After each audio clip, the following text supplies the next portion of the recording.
설교를 준비하다 보면 내용보다 더 어려울 때가 제목을 정할 때예요. 야, 교육부 원신 예배인데 어떤 제목으로 어떤 내용으로 하나님의 말씀을 나눌까 하다가 지난주에 새벽기도 했던 어느 성도님이 새벽기도 앞에 그 의자 바구니에다가 그 마음을 담아가지고 쫙 안내문을 해놓고 나는 하나님의 숙제, 그 가져 올라온다는 게 까먹었네요. 나는 하나님의 숙제입니다. 이 책갈피를 만드셨어요. 나는 하나님의 숙제입니다. 이 말씀이 되게 특별한 은혜가 되었고 도전이 되었나 봐요. 그렇죠. 어떤 의미에서 하나님이 나를 사랑하십니다 라는 평범한 말보다 오히려 그래요, 하나님, 내가 하나님의 숙제입니다. 내가 하나님과 함께 살아가는 것, 이것은 나의 숙제 이전에 나와 함께 살아가고자 하는 하나님의 숙제입니다. 이것이 우리에게는 너무도 귀한 이 고백이 담겨 있지 않습니까? 계속 교육부라고 하니까 숙제라는 제목을 넣자. 교육, 숙제. 그래서 하나님의 숙제, 나의 숙제, 이런 어떤 주제를 가지고 교육, 그러니까 이게 양육이잖아요. 훈련이잖아요. 이 내용, 하나님이 나를 숙제 삼아서 어떤 훈련을 시킬까? 그러니까 사실은 이 교육부 교사를 한다라는 것은요, 우리가 아이들을 양육하는 것 같지만 사실 교사 입장에서 보면 하나님, 제가 숙제이죠? 제가 교육받고 있습니다. 제가 양육받고 있습니다. 어떤 의미에서 교사는요, 본인이 하나님께 양육받고 있는 것을 어떻게 해요? 그거를 어떻게 해요? 배우고 깨달아서 어떻게 해요? 똑같이 우리 아이들을 어떻게 해요? 하나님의 나를 양육하듯이 양육하는 것. 이것이 사실 교육이죠. 원래는 이런 것이 사실 성경적인 의미에서 그런 양육의 어떤 원리가 될 텐데 우리는 교육부 하니까 기존에 익숙한 학교 패러다임을 가지고 교회에다 적용을 해서 약간의 이렇게 그런 혼란이 조금 있을 수 있는데 사실은 그렇죠. 하나님이 나를 양육하신 것처럼 나도 우리 아이들을 양육함으로써 사실 교사가 성장하죠. 아이들이 성장하는 것 같지만 교사가 아이들을 위해서 씨름하다 보면요, 진짜 교사가 하나님과 더 친해지고요, 기도할 것들을 더 기도하게 되고요, 준비할 걸 더 준비하게 되면서 오히려 교사가 성장하고요, 사실 교사가 성장하는 것이 아이들이 성장하는 거죠. 그런 의미에서 저도 마찬가지예요. 제가 정말 고백하기는요, 여러분, 단상에 있는 저하고요, 혼자 있는 저하고 굉장히 다를 수 있습니다. 근데 그거는 이상한 게 아니고요, 그건 진짜 정상이에요. 우리가 사역의 자리에 있을 때의 모습하고 나 혼자 있을 때 모습이 너무 달라서 괴리감 때문에 여러분이 갈등할 수 있는데요, 근데 그것은 정상이에요. 하나님이 그렇게 사역의 자리에 세우게 하심으로써 평소에 내가 경험하지 못하는 은혜와 성숙과 성장을 어떻게 해요? 나는 부족하시고 나는 그 정도로 되지 않지만 그 자리에 있게 하심으로써 어떻게 해요? 특별한 성장과 은혜와 성숙을 누리게 하는 거기 때문에요, 내가 혼자 있을 때하고 사역의 자리에 있을 때 다른 것에 대해서 여러분 전혀 이상하게 생각하지 마십시오. 그것이 오히려요 정상적인 겁니다. 그래서 기회에 있을 때 여러분이 그 사역의 자리, 섬김의 자리가 이것이 결국은 내가 성숙하고 성장하는 자리라는 그런 믿음을 가지고요, 부족해도 나와 보세요. 그러다 보면 어떻게 해요?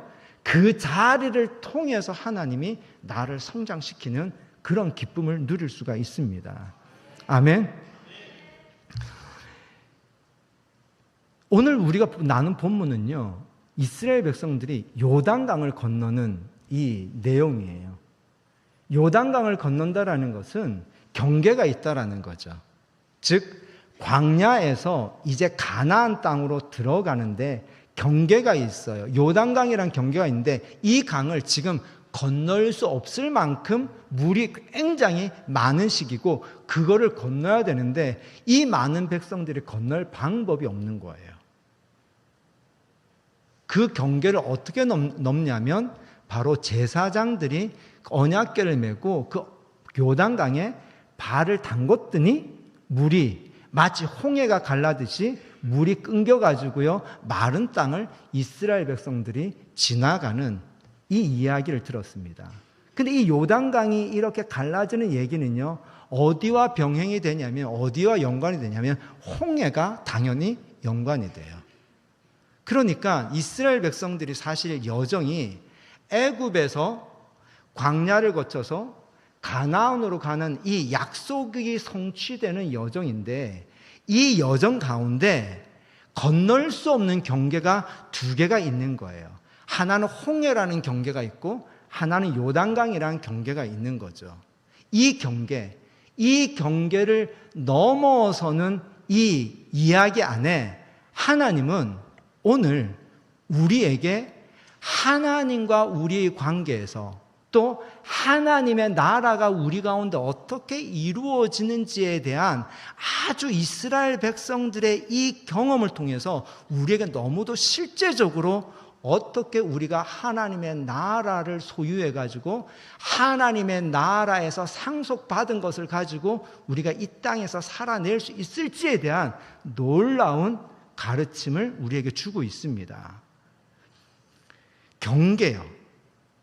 즉 홍해는 애굽에서 광야로 건너가는 경계인데요, 이거는 공간적으로 보면 애굽에서 광야 사이를 넘는 경계 같지만 사실 이 경계의 진짜 의미는 어디에 있냐면요, 애굽에서 이스라엘 백성들이 어떻게 살았고 어떤 존재였는지, 그리고 그 존재가 홍해를 건너면서 어떤 존재로 변화되는지, 즉 신분이라는 단어로 쓰면 신분이 건널 수 없는 홍해 같은 경계를 넘어서서 신분이 완전히 바뀌는 이 경계를 넘어서는 것이 홍해가 우리에게 주는 메시지예요.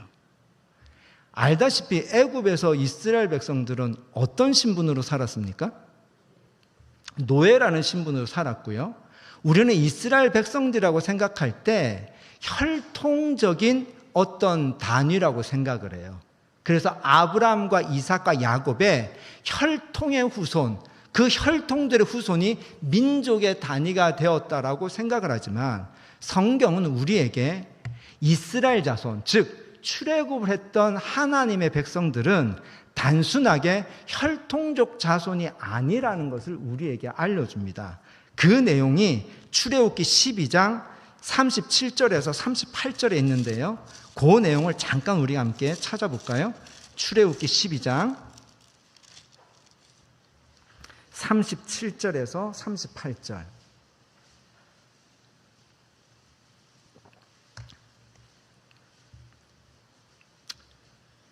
출애굽기 12장 37절에서 38절. 같이 다 함께 읽겠습니다. 이스라엘 자손이 라암셋을 떠나서 숫곳에 이르니 유아 외에 보행하는 장정이 60만 가량이요 수많은 잡족과 양과 소와 심이 많은 가축이 그들과 함께 하였으며, 여기 보니까 특별히 37절에는 이스라엘 자손이라고 했고요, 그 다음에 38절에 보니까 뭐라고 표현되어 있죠? 수많은 잡족이라고 했죠. 그러니까 이스라엘 백성들이 애굽에서 탈출할 때 거기에 구성된 사람들의 구성은요, 단순하게 이 혈통적인 아브라함의 후손이 아니라 거기는 뭐도 있었다? 인종적으로 다양한 사람들이 함께 있었다라는 거예요.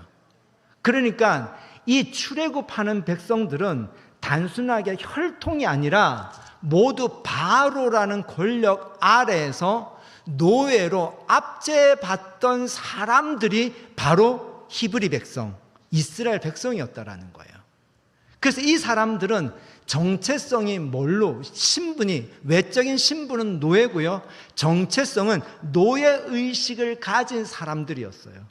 근데 그 사람들이 홍해를 건너서 어디에 이르냐면요, 시내 산에 이릅니다.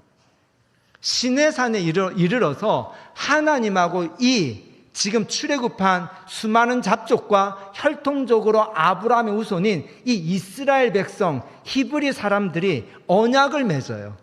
이 언약을 맺는 것은 어떤 의미를 가지냐면요, 마치 신랑과 신부가 언약으로 부부가 되는 것처럼요, 시내산에서 하나님은 이 노예들과 뭘 했냐면요, 언약을 맺어서 특별한 관계를 맺습니다. 어떤 관계를 맺냐면요, 이 노예들이 이제 신분이 바뀌어요. 어떤 신분으로 바뀌느냐? 출애굽기 그 12장에서 7장 더 지나서 19장으로 한번 가봅시다. 19장.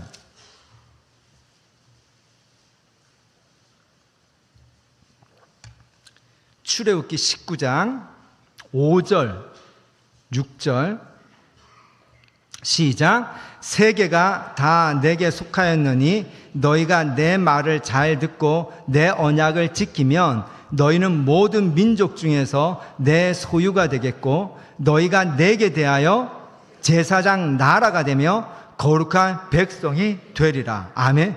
여기서 보세요. 너희가 지금 언약을 맺어요. 결혼식 할 때 신랑과 신부가 언약할 때 막 묻잖아요.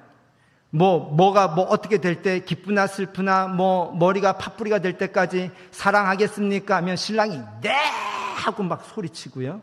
신부가 이렇게 하겠습니까? 신부도 네 하고 어떻게 해요? 서로 그렇게 말로 이렇게 하겠다라고 하고 어떻게 해요? 언약을 맺죠. 똑같아요. 이 이스라엘 백성들에게 하나님이 내 말을 잘 듣고 내 언약을 지키면 너희가 내게 모든 민족 중에서 내 소유가 되겠고 했는데 이 원어는 뭐로 되어 있냐면요, 보물이라고 나와 있습니다. 그러니까 모든 민족 중에서 너희는 내게 대한 뭐가 되겠다라는 거예요? 보물 같은 존재가 되겠다라는 거예요. 그 관계, 언약으로 그거를 노예였는데 지금 하나님이 뭐가 된다라는 겁니까? 하나님의 보물이 된다라는 거예요.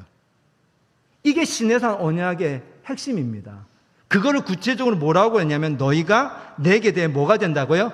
제사장 나라가 되고, 제사장 나라가 된다. 이건 뭐예요? 제사장은 알다시피 우리가 지금 이런 경계를 나름대로 구분을 지었듯이요, 그 당시 성전에서도 지성소와 성소의 구분이 있었죠.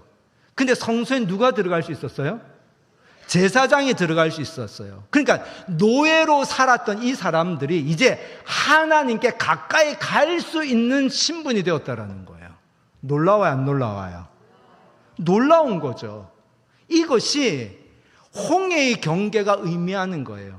홍해의 경계는 단순하게 공간적으로 애굽에서 광야로 넘어가는 경계가 아니라 애굽에서 살던 이 노예들이 홍해라는 경계를 넘어섬으로 인해서 이들이 하나님께 대하여 보물이라는 존재가 되고 하나님의 가까이 나아갈 수 있는 제사장이라는 신분이 되고 거룩한 백성이 되는 신분이 완전히 바뀌는 경계를 넘어서는 것이 홍해예요. 그럼 이렇게 되는 거죠. 공간적 사건에서는 홍해가 이렇게 갈라지는 건데, 그러면 노예 신분에서 하나님의 제사장, 보물, 거룩한 백성이 되는 신분이 넘어가는 경계는 도대체 뭘까?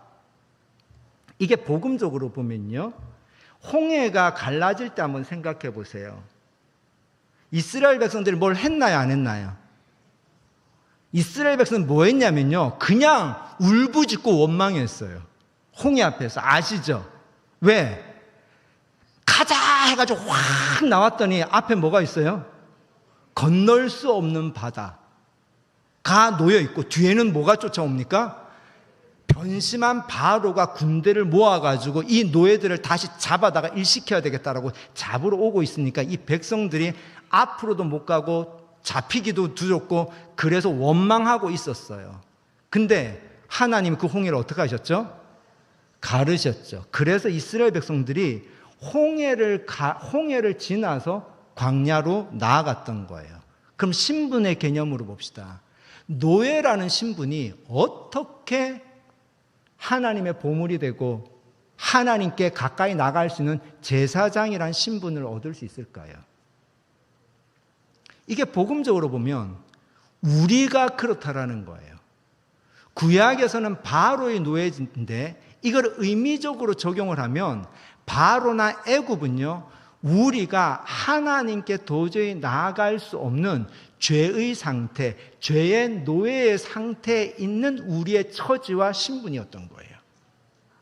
근데 그렇게 죄의 압제와 노예 상태로 있던 우리가 홍해라는 건널 수 없는 경계를 넘어서서 놀라운 신분을 얻게 되었어요. 하나님의 아들이라는 신분. 하나님의 아들이라는 신분은 무슨 뜻이냐면요, 하나님의 나라, 하나님의 상속자라는 의미예요. 그리고 하나님께 나아갈 수 있는 신분이 되었다라는 거예요. 어떻게 이것이 이럴 수 있었을까? 이스라엘 백성들이 홍해 앞에서 아무것도 하지 않고 하나님이 홍해를 갈라놓고 하나님이 갈라놓은 홍해에 그렇게 어떻게 해요? 지나갈 수 있었던 것처럼요, 우리가 죄인, 하나님께 도저히 나아갈 수 없는 신분에서, 죄인 노예의 상태의 신분에서 하나님의 상속자, 하나님의 아들, 하나님의 보좌, 하나님께 가까이 갈 수 있는 신분이 될 수 있었던 것은요, 우리가 한 것이 아무것도 없다라는 거예요. 그런 의미에서 홍해는요, 바로 예수 그리스도로 인해서 세례를 받는 물과 예수 그리스도의 피를 의미할 수 있습니다.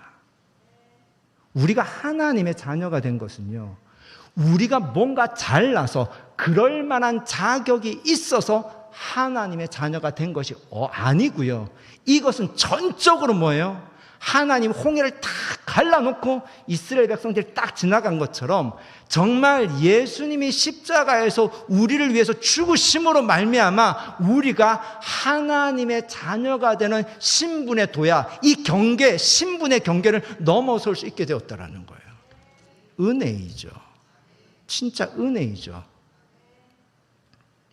이스라엘 백성들이 노예에서 그렇게 경계를 넘어서서 시내산에서 하나님의 백성이 되었다라는 것, 이것의 가장 놀라운 특권, 이때부터 이스라엘 백성들이 하나님께 구체적으로 기도할 수 있는 것, 그것이 뭐냐면요, 이제 이 노예들, 수많은 잡족들, 이 사람들은요, 시내산에서 언약을 맺고 난 이후부터 이렇게 기도할 수 있습니다. 하나님을 부를 수 있어요.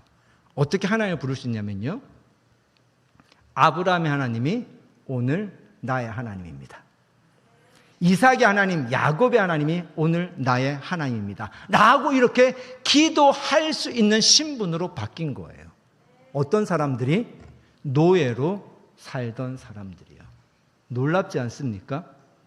그런데 이 아브라함의 하나님, 이삭의 하나님, 야곱의 하나님, 오늘 나의 하나님입니다 라는 이 말이 이스라엘 백성들의 현실 가운데 그것이 어떻게 적용이 되냐면요, 하나님은 아브라함과 이삭과 야곱에게 특별한 복을 언약하셨어요.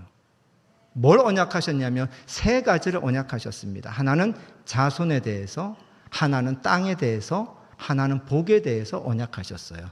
그거를 이렇게 표현합니다. 이 땅을 너와 내 자손에게 주리라. 아브라함에게도요, 이 가나안 땅을 향해서 이 땅을 너와 내 자손에게 주리라 약속하셨고요, 이삭과 야곱에게도 이 땅을 너와 내 자손에게 주리라 약속하셨어요. 그리고 천하 만민이 너와 내 자손으로 말미암아 복을 받으리라 하면서 복에 대해서 약속을 하셨어요. 그러니까 이 노예들이요, 시내산에서 하나님의 보물이 되고 시내산에서 하나님의 제사장이 되면서부터 이들은 어떻게 기도할 수 있게 됐냐면요, 하나님, 아브라함과 이삭과 야곱의 하나님이 나의 하나님이니까 아브라함과 이삭과 야곱에게 약속하신 것이 오늘 나에게 이루어질 수 있는 거죠. 이 땅을 너와 내 후손에게 주리라고 했으니까 이 땅을 주시옵소서. 나와 내 후손으로 말미암아 천하 만민이 복을 받는다고 했으니까 나와 내 후손이 복의 통로가 되게 하여 주시옵소서 라고 기도할 수 있는 신분으로 바뀐 거예요. 그러니까 신분이 바뀌었다라는 것은요, 이제 살아갈 이유와 목적이 바뀐 거예요. 노예 생활에서는 뭐가 중요합니까? 조금 더 편한 게 중요하고요. 조금 더 좋은 게 먹는 게 중요하고요. 그리고 먹고 사는 게 중요했는데, 이제는요, 신분이 바뀌니까 이들의 꿈이, 이들의 삶의 의미와 목적이 완전히 달라지는 거예요. 뭐가 달라지는 거예요? 저 땅을 내게 주옵소서, 이 산지를 내게 주옵소서라고 뭔가 꿈이 생긴 거예요. 왜? 만든 게 아니라 하나님 뭐 하셨어요? 주셨으니까. 이 땅을 주시옵소서라고 어떻게 해요? 희망을 가지고 그것을 구하며 살 수 있게 됐고요.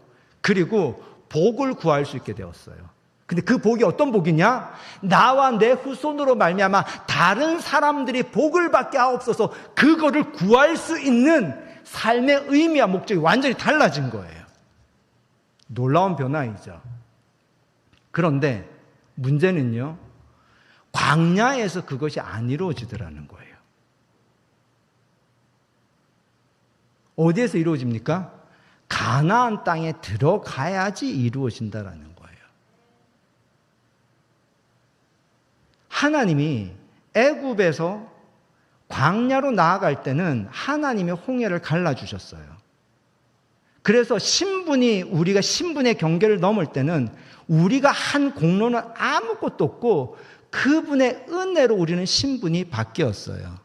그런데 하나님이 우리에게 주신 약속, 즉 가나안 땅과 복에 대해서는요, 그것은 어떻게 우리의 삶 가운데 이루어지느냐, 즉 하나님의 나라와 하나님의 나라의 복이 어떻게 우리의 삶 가운데 이루어지느냐, 그것이 오늘 우리가 읽은 본문이에요. 어떻게 해요? 제사장이 직접 어떻게 해요?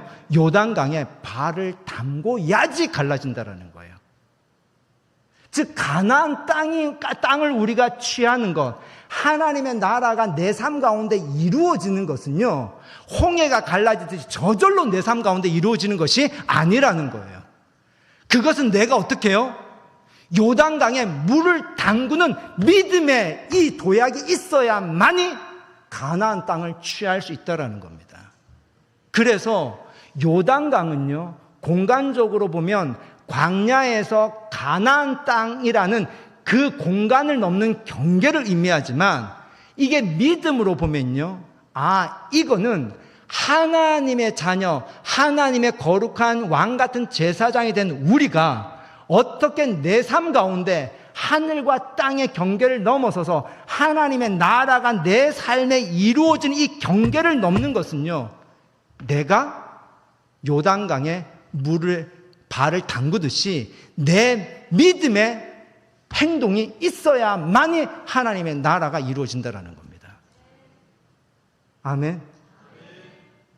그래서 광야는요, 내가 은혜로 하나님의 자녀가 되는 신분이 되었지만, 가나안 땅, 하나님의 나라는 내가 요단강에 발을 담그는 믿음의 도약을 통해서 경계를 넘어 이 가나안 땅을 취하는 것처럼, 광야는 은혜와 믿음 사이에서 어떻게 해요? 우리가 성장하고 성숙하는 훈련을 받는 여정이 광야입니다. 아멘.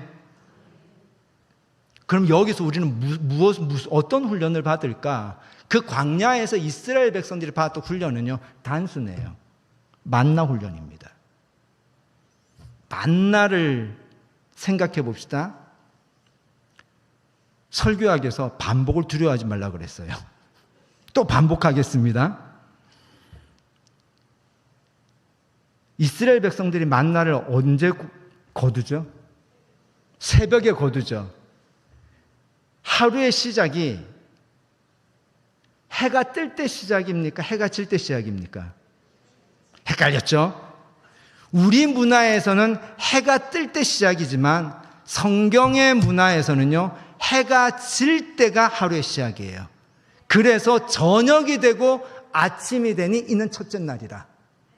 그러니까 저녁이 되면 우리는 일해야 됩니까? 해가 떨어지면 일해야 됩니까? 자야 됩니까? 자야 돼요. 그러니까 우리는 하루의 시작을 뭐로 시작하는 거예요? 잠으로 시작하는 거예요. 잠으로 시작하는 거예요. 그러면 잠잘 때 만나통의 가루는 비어 있을까요? 차 있을까요? 비어 있죠. 왜? 저녁이니까, 낮에 다 먹었으니까 저녁에는 만나통이 비어 있고요. 만나통이 비어 있는데 우리는 자야 돼요. 근데 그게 하루의 시작이라는 거예요. 잠이 옵니까? 우리 문화에선 잠이 안 오잖아요. 그런데 하나님은 계속 이 리듬을 훈련시켜요. 왜 이 리듬을 훈련시킬까? 하나님은 뭐 하실까요? 이스라엘 백성들이 광야에서 해가 떨어져서 잠잘 때 하나님 뭐 하실까요? 만나를 만드시는 거죠. 그래서 이스라엘 백성들의 하루는요, 하루의 리듬은 하나님이 만나를 만드시는 동안, 해가 떨어져서 밤새 하나님 만나를 만드시는 동안 이스라엘 백성은 뭐 하는 거예요? 잠을 자요. 그리고 그들이 일어나면 뭐가 있어요? 만나가 있어요. 그럼 그들이 일어나서 뭘 해야 돼요? 만나를 거두는 거예요. 순서를 생각해 봅시다. 만나를 가지고 먹고 사는 것, 하나님이 먼저 하십니까? 이스라엘 백성들이 먼저 합니까? 하나님이 먼저예요. 하루의 모든 먹고 사는 문제에 대해서 이스라엘 백성들이 40년 동안 매일매일 받은 훈련은 뭐냐면 하나님이 먼저 가고 그 다음 너희가 하는 거야. 이 훈련을 받은 거예요. 하나님이 먼저고 우리는 그 다음 가는 거야. 이 리듬을 계속 훈련받는 거예요. 진짜 훈련은 언제냐면요, 일어나서 만나를 거두는 훈련이 아니라 만나통이 없는데 뭐 하는 훈련이에요? 잠을 자는 훈련이었다라는 거예요. 이거를 통해서 뭘 하게 됩니까? 잠자는 동안에도 복을 주시는 하나님을 알아가는 거예요. 그리고 내가 하나님과 동행하는 삶의 연습은요, 결국 순서의 연습이구나. 내가 하나님보다 앞서가는 것이 아니라, 내 생각이, 내 계획이 하나님보다 앞서가는 것이 아니라 하나님이 하신 것을 어떻게 해요? 뒤에서 따라가는 것. 이것이 진짜 하나님과 동행하는 연습이구나. 이 연습이 될 때 이들이 뭐 할 수 있을까요? 요단강에 물을 담글 수 있는 거죠. 사실 우리의 삶에는요, 계속 어떤 도전이 오냐면요, 요단강에 물을 내가 담그는 도전이 옵니다. 왜? 우리는 이미 어떤 자녀이기 때문에요? 이미 애굽에서 광야로 넘어서는 홍해의 경계를 넘어섰잖아요. 우리는 하나님의 은혜로 더 이상 죄인도 아니고 노예도 아니고 우리는 누구입니까? 모두 다 왕 같은 제사장이며 하나님의 상속자, 하나님의 아들들이잖아요. 그러니까 우리에게 필요한 믿음의 도전은 뭐냐면요, 홍해가 갈라지는 것이 아니라 내가 어떻게 해요? 요단강 물에 발을 담금으로 그 요단강 물이 갈라지는 믿음의 이 훈련, 믿음의 도전이 우리의 삶 가운데 있다라는 겁니다. 아멘. 그것을 하나님은 뭐 하실까요? 이것이 하나님의 숙제라는 거예요. 어떻게 하면 얘네들이 요단강 앞에서 주저해가지고 도망가거나 돌아가는 것이 아니라 요단강 앞에서 믿음으로 이 발을 내디딜 수 있게 할까? 이것이 하나님의 숙제인 거예요. 그럼 우리의 숙제는 뭘까요? 요단강에 발을 담그는 거죠. 이것이 우리의 숙제인 거죠. 이것이 될 때 뭡니까? 우리의 삶 가운데 지금 이 말씀, 이 여호수아 3장에 나오는 요단강 물이 갈라졌다라는 것은 지금으로부터 수천 년 전에 이스라엘 백성들이 옛날에 그런 일이 있었다더라, 이게 아니고, 이 말씀 지금 내 삶 가운데 이루어졌는데 내 삶에 요단강 같은 문제가 있었어. 그런데 나는 그 요단강 물에 나는 발을 담궜어. 담궜더니 요단강이 갈라졌어. 그래서 하나님의 나라가 내 삶 가운데 이루어졌어. 이것이 살아있는 말씀이죠. 이것이 살아있는 하나님의 경험이죠. 여호수아의 하나님이 오늘 우리의 하나님 아닙니까? 하나님은 어제나 오늘은 내내 영원토록 살아계시잖아요. 그러면 그때는 하나님 역사하신다, 오늘은 역사하지 않습니까? 아닙니다. 그 하나님은 오늘 우리의 삶 가운데도 역사하십니다. 아멘.